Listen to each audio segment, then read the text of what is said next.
sian man hilaw, ni man haw man hilaw, sian tilsa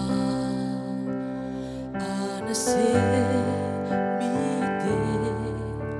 mihinti til sung hilaw, sianin na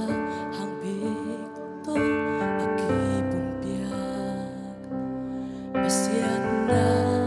septi amipi jurati sang solo bosiai achagum pa sesu nung swimite anung tak na kempe ahun ne kempe ute pasiana ding kipia tu jing sia sa tagna patoy na hong piau kumsot ang bangdam di sianin ho siam he pasian kam say nang le amin chang sem na ito pa in hong sang sem ta he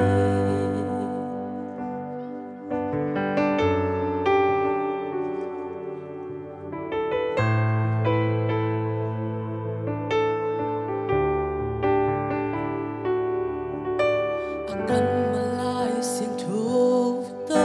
tu malampi hong hilin tu hong esa paton tungi amawaring sumalo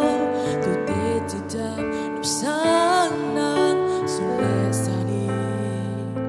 asu aham twagi tu te ari silo chum lui a hi che bang a ching a kem sia de nun tang na kem be a hun nei kem be te pasiana ding ki pia tu ching siam bi de in sa tang na